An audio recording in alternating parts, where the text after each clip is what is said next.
L'église pré-romane. Au VIe siècle, la partition du trop vaste diocèse de Narbonne avait donné lieu à la création de celui d'Aisne, dont le premier évêque connu fut Domnus, cité en 571, dans la chronique de l'abbé conventuel et évêque de Gérone, Jean de Biclar.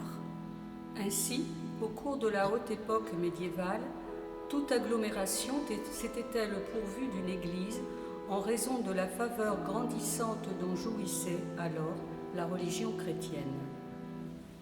Et d'après les documents d'archives, ce fut au IXe siècle qu'apparurent les premières mentions des lieux de culte construits en Roussillon, Val-Espire, Conflans et Cerdagne, soit 71 églises connues.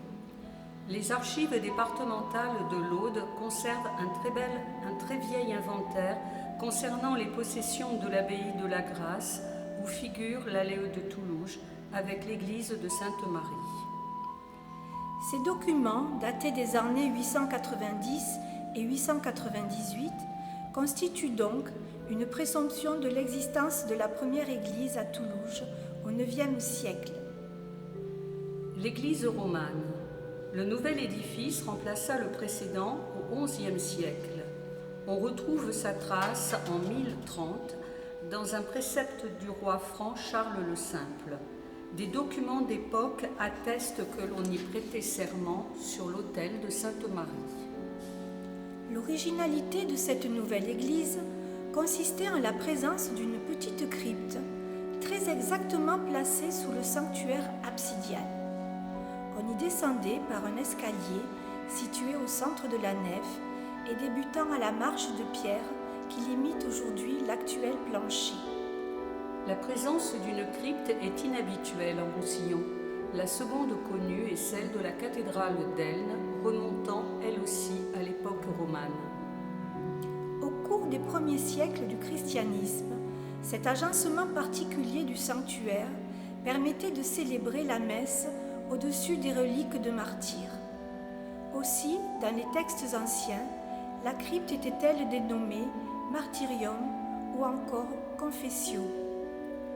Le choix de Toulouse par l'abbé Oliba pour réunir le synode du 16 mai 1027 a vraisemblablement été guidé par la notoriété de la crypte et de ses précieuses reliques.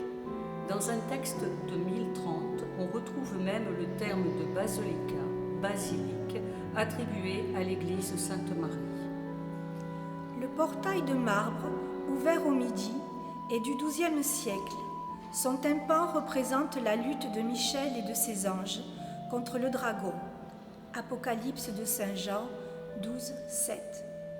Ce portail roman provient vraisemblablement de l'église Saint-Étienne d'Orles, appartenant à la commanderie des Templiers.